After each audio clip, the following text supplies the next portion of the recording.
Bom, aqui agora a gente vai adicionar multithreads no nosso, aqui no nosso script, né? E para a gente adicionar multithreads aqui no nosso script, putz, bem que agora que eu paro pra pensar, acho que essa função aqui vai atrapalhar o multithread, viu? Acho que esse for aqui vai atrapalhar o multithread. Bom, vamos testar, né? Vamos adicionar aqui o multithreads e vamos ver se esse cara aqui vai atrapalhar o multithread. Vamos ver. Então, cara, pra gente fazer isso não tem nenhum segredo, né? Eu já vou dar aqui um import thread, threads, threading. Já vou dar um import aqui no thread e já vou dar um import aqui no time também, né? Logo de cara. E como que a gente faz aqui pra gente adicionar um multithread? A gente já tá ligado. Aqui, ó, eu vou adicionar a thread aqui no looping, né? Então, ao invés de chamar o check aqui simplesmente, a gente vai chamar isso com thread. Então, t vai ser igual a threading.thread thread target vai ser igual ao nosso a nossa função, né? A função é o check. Args igual a uma tupla. Dentro dessa tupla, o que a nossa função recebe? O URL, vírgula, porque lembrando, quando a gente vai utilizar multithreads, né, e a gente vai passar argumentos, tem sempre que finalizar aqui com uma vírgula. T.start. Só que o que acontece aqui? A gente não pode simplesmente chegar e rodar isso daqui. É uma word list pequena e tal, até que a gente não vai ter nenhum problema. Mas quando a gente estiver fazendo isso em um ambiente real, com uma word list grande, a gente vai ter muitos problemas, porque aqui ele vai criar threads. Vamos supor, se eu tenho aqui uma word list com wordlist.txt. Se eu tenho aqui uma wordlist com 11 arquivos, né? Quando eu rodar isso daqui, ele vai criar 11 threads para mim, ou seja, ele vai fazer essa execução aqui com 11 threads, né? Ou seja, uma thread para cada arquivo. Não é muito, né? Mas também não é pouco, mas não é muito. Agora, se a gente ia pegar uma word list grande, né, por exemplo, a word list do Dirb, quando a gente tem o Dirb instalado, com a pt install aí, Dirb, quando a gente instala essa ferramenta, que é uma ferramenta, para quem não conhece, que faz esse mesmo trabalho que a nossa ferramenta faz, ele tem aqui umas word lists para a gente lá no USR, char, Dirb, word lists. A padrão dele é esse cara aqui, ó. Né? Esse cara aqui é uma word list básica, não é uma word list top. A word list básica ela tem 4.600. Então imagina a gente usando uma word list igual essa, o nosso script aqui ele criando 4.000 threads. Né? Isso vai dar um BO muito grande. Por quê? Porque o nosso computador, a biblioteca que request, ela não vai ser capaz de trabalhar com 4.000 conexões abertas, né? É o mesmo problema que a gente teve com o SCAP quando a gente era fazendo o SimScan. E outro que, diferente de um script que faz brute force de subdomínios, na verdade eu não sei se a gente implementou multithread lá no subdomínios, mas diferente de um script que faz brute force de portas, né, de portas TCP, o HTTP ele trabalha em uma camada muito mais alta, né, e isso acaba fazendo com que tanto o servidor e o cliente tenham que ter um processamento um pouco maior, né, para desde processar as camadas mais baixas, como tratar também as requisições HTTP, tratar ali os cabeçalhos, cookie, caso tenha cookie, né, e esse tipo de coisa, e isso pode dar uma dor de cabeça. Não, isso pode dar uma dor de cabeça, isso pode dar umas criar muitas threads pode causar ali uma sobrecarga, tanto no nosso PC quanto no servidor web. E utilizar muitas threads, mesmo que sem fazer essa sobrecarga, pode fazer com que o nosso teste ele se torne ainda mais lento, né? Justamente porque, o nosso computador ele não vai ser capaz de trabalhar com tantas requisições ao mesmo tempo. Então é bom a gente limitar isso a um número mais baixo ali de threads, né? Então, vamos usar o semáforo, né? A grosso modo a gente vai utilizar aqui o semáforo. Eu vou criar um semáforo. Eu vou criar o semáforo aqui no looping, né? A gente pode fazer semáforo igual a threading.thread thread. A gente já viu como é que faz isso. Opa! thread.semafore igual a, acho que uns 3 aqui, né? Umas 3 threads. É interessante. Eu não acho muito interessante a gente adicionar muitas threads, não, porque isso, igual eu falei, isso pode tornar o nosso scan mais lento do que utilizar menos threads. E aqui, ó, quando a gente for rodar essa função aqui, né? Aí sim a gente vai adicionar with semáforo e a gente denta tudo isso.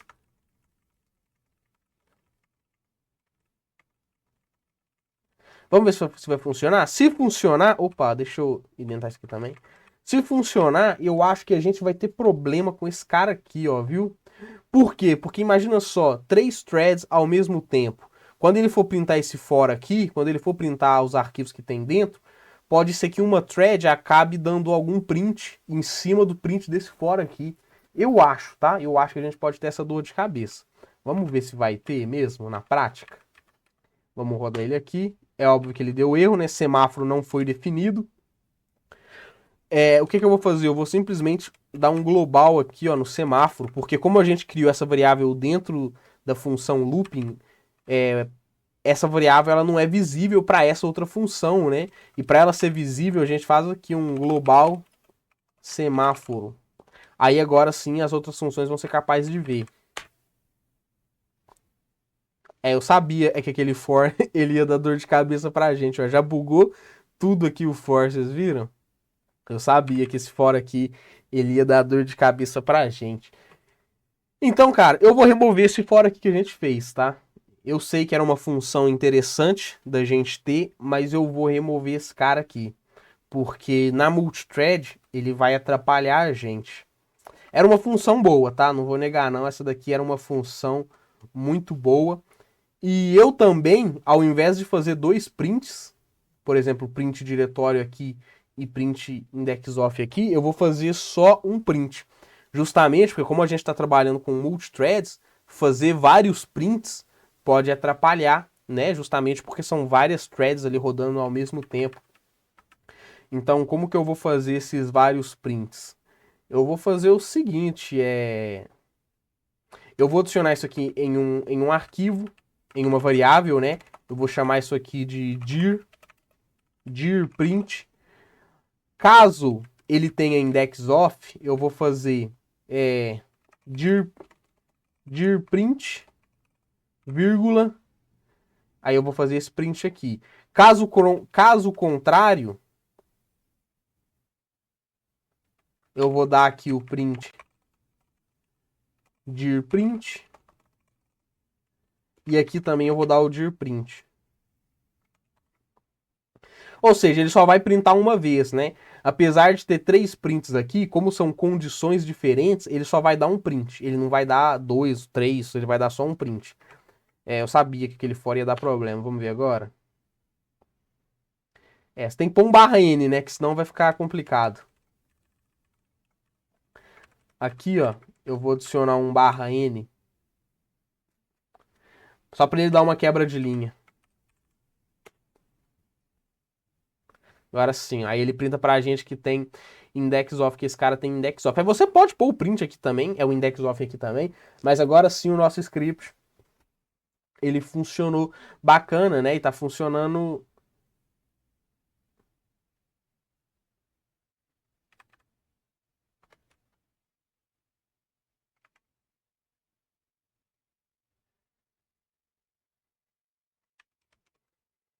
Na verdade, ele não funcionou, não. Ele não fez o ele não funcionou de maneira recursiva.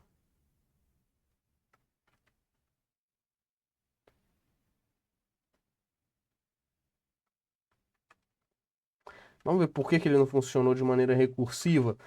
Por exemplo, aqui ele rodou uma vez, né? Bacana. Ele achou as primeiras pastas e tal, mas aí ele não entrou dentro das pastas. É, ele não entrou dentro da pasta de mim, ele não entrou dentro da pasta files, ele não entrou dentro da pasta nem dessa pasta aqui. Na verdade, dessas aqui ele não precisava, mas ele tinha que ter entrado dentro dessas pastas aqui. Eu vou dar, só para garantir, eu vou dar aqui um global pastas, só para ver se pode ser isso. Porque eu acho que pode ser isso. Como a pasta ela tá fora da função, as funções não estão reconhecendo ela. Vamos ver se é isso. Não, não é.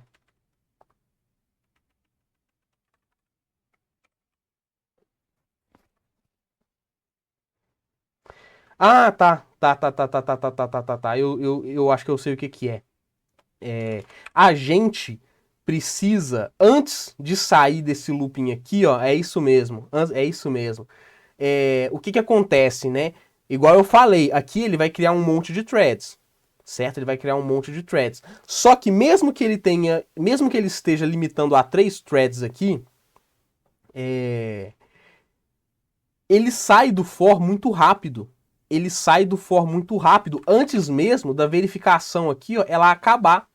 Ele saindo do for muito rápido, ele sai da função muito rápido, né? E ele saindo da função muito rápido, ele entra nessa outra função aqui muito rápido. Ou seja, ele está fazendo a verificação para entrar nessa função antes mesmo do scan acabar. Né? E como o scan não acabou, por óbvio, não vai ter nada aqui dentro. E por óbvio, ele não vai fazer o scan recursivo. Tá, Messias, mas e aí? A gente precisa garantir que todas as threads acabaram antes da gente sair do looping. Né? Porque se a gente sair do looping antes dos scans acabarem, vai dar BO. Né? Que é esse BO que a gente está tendo. Então, como que eu faço para garantir que todas as threads finalizaram?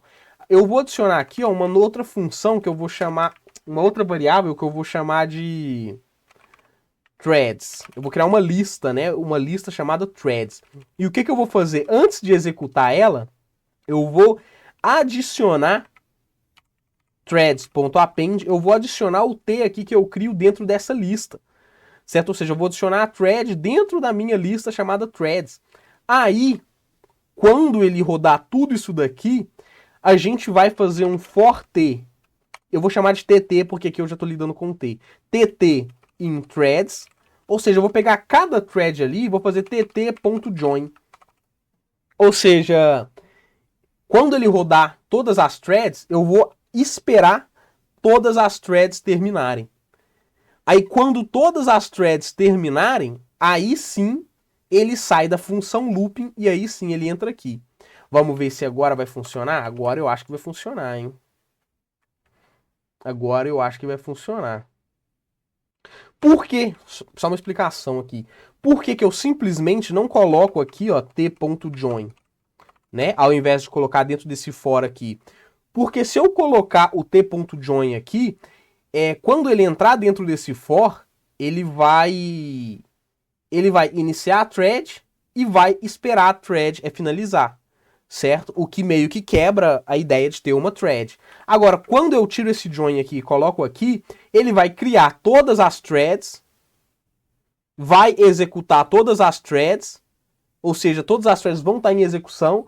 Aí aqui sim ele vai aguardar com que as threads elas finalizem, com as threads já em execução, certo? É só essa explicação. Vamos ver agora?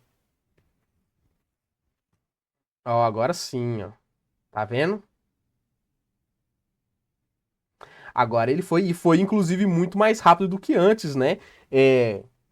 Single threads, né? Foi muito mais rápido do que tá executando ali. Single threads, a gente pode até fazer uma comparação aqui, ó. Time dirb http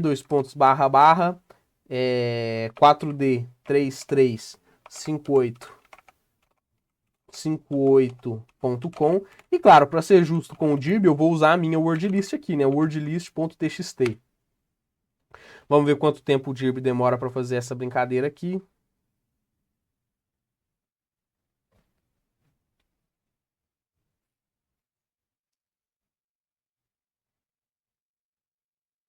O dirb também identifica, ó, que as pastas elas têm index off, ó.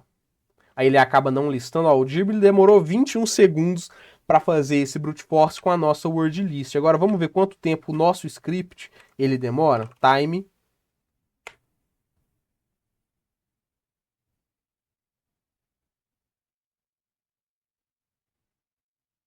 Ó, o nosso script levou 7 segundos, né? Ou seja, é uma vantagem absurda aqui em cima do Dirb. Então agora o nosso script está pronto para ser usado em ambiente real, né?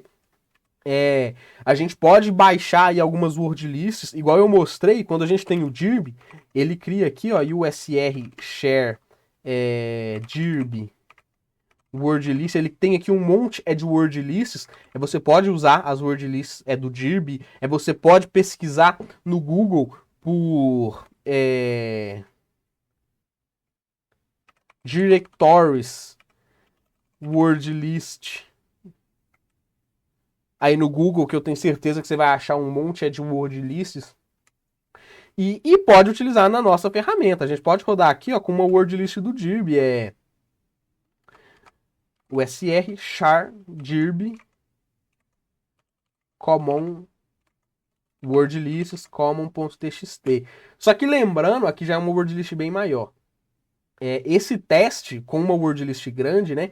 Esse teste por padrão ele é bem mais lento, né? Então assim, não adianta a gente querer fazer um teste desse e querer que seja igual aquele teste lá que a gente fez de portas, onde a gente testa milhões de arquivos ali em questão de segundos, né? Isso aí não vai rolar. E a gente também pode fazer uma modificação no nosso script, porque olha só que interessante, quando a gente roda o Dirb, olha só, o Dirb aqui, ó. O Dirb ele fica mostrando isso pra gente, né? Aqui, ó, esse testing aqui, ó. A gente pode fazer isso também, porque o nosso script, olha, ele fica esse parado aqui, né? Que é estranho, a gente não sabe se ele travou, a gente não sabe se ele tá fazendo algum scan. Como que a gente faz para ele printar isso também? A gente pode fazer isso. A gente vai fazer o seguinte, ó. Aqui, a gente pode printar aqui, ó. Aqui no check, né? A gente faz o seguinte: print. Eu vou fazer o seguinte: mensagem igual a fstring testando URL, né? Se eu fizer um print mensagem aqui, ele vai ficar assim, ó. Todo estranho, né? Eu não quero que ele fique printando assim, eu quero que ele printe tudo na mesma linha. E como que eu faço isso? Primeiro, eu vou adicionar aqui um end, ó. Um end nada, né? Que é para ele printar tudo na mesma linha. Aí ele vai printar ali tudo na mesma linha, vai ficar tudo cagado. Só que, logo aqui embaixo, eu vou dar um outro print. Eu vou printar o quê? Eu vou printar espaço, certo? Esse caractere aqui, vezes, né? Esse caractere aqui, len. E vou dar uma mensagem. O que é esse negócio aqui? Significa que eu vou printar o espaço na mesma quantidade da mensagem. Por exemplo, vamos supor que aqui, ó, tenha, sei lá, 20 caracteres. Significa que eu vou printar o espaço 20 vezes, né? Justamente porque eu dei esse caractere aqui, o len e o tamanho é da mensagem. Então, eu vou printar o espaço do tamanho da mensagem que tiver. Só que aqui de novo eu vou adicionar um end. E nesse end eu vou adicionar um barra R. E o que é esse barra R? Significa que eu vou printar na mesma linha no qual essa linha, ou seja, eu vou apagar, eu vou sobrescrever a mensagem anterior, né? Aí quando tiver um print normal, o print normal ele tem um barra N, né? A gente já sabe que o print normal ele tem um barra N por padrão, o end do print normal é um barra N, aí a nossa mensagem ela vai ficar sempre para cima. Vamos ver se vai funcionar. Ó, agora sim o nosso script ele tá interessante, a gente consegue saber o que ele tá testando e quando ele acha, ele mostra aqui pra gente. Só que aqui ele quebrou, né? Eu acabei de reparar aqui que ele quebrou. Como é que eu arrumo isso? Eu vou fazer o seguinte, eu vou colocar esse len aqui, ó, eu vou colocar 4 espaços, 1, 2, 3, 4, porque aí vai ser muito maior, eu garanto que não vai dar esses bugs. Eu vou fazer uma cagada. O que eu fiz de cagada? Calma. Não entendi. Printa. Eu quebrei meu script. Ao invés desse len aqui, porra, eu vou dar aqui 60. E vou diminuir um pouquinho. Eu quebrei tudo. Calma. Mano, eu quebrei. Por que eu quebrei meu script? Porra, que vacilação. Vou dar um espaço. Ah lá, tá vendo? Eu tô quebrando ele. Eu não quero quebrar ele. Por que eu tô quebrando ele? Eu vou colocar 70.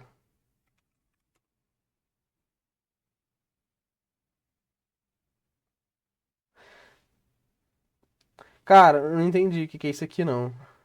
Enfim, né? Tá aí funcionando bacana pra gente. Só pra ver se vai ficar bacana. Por que que eu tô falando pra ver se vai ficar bacana? Porque isso aqui costuma bugar. Deixa eu ver se vai bugar. Eu vou usar uma word list pequena, a minha aqui, ó, pra ver se ele vai bugar. O testando eu me refiro.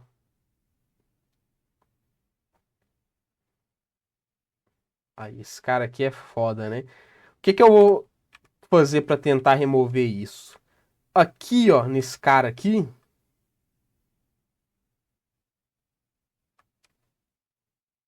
eu vou repetir, eu vou tentar. Não sei se isso vai resolver o problema, né?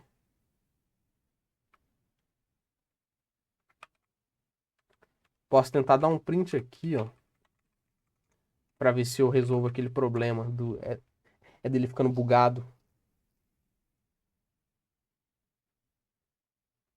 Ah lá, ele fica dando uns bug, mano. Fica dando uns bug. Testando aqui, ó.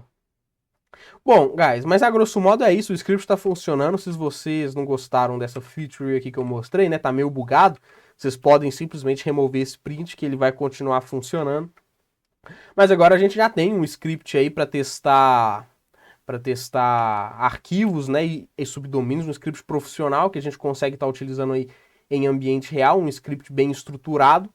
A gente não vai ter problema, só esses prints aqui que estão meio cagados, né, do testando essa função aqui, ela tá meio, né, ela não tá das melhores, vamos concordar aqui, mas talvez se eu adicionar dois,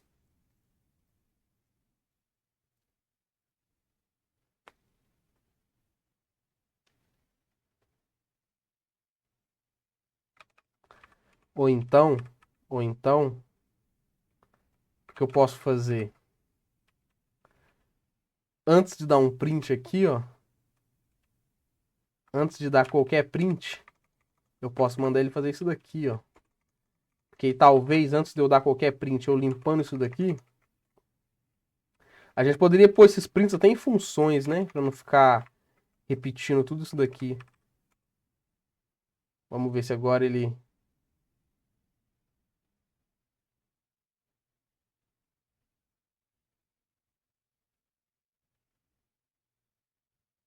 Ainda ficou uns bugs, mano. Ainda ficou uns bugs, não resolveu o que eu achei que iria adiantar, não.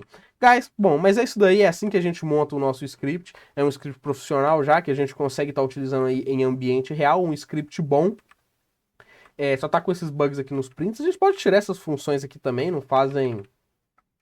Né, isso aqui, lembrando, entra na categoria de firulagem para os scripts, né? Porque o script, mesmo sem isso daqui, ele continua funcionando, mesmo sem essas firulagens aqui. Mas é isso aí, guys. É assim que a gente faz um script para fazer brute force em arquivos e diretórios em ambientes web.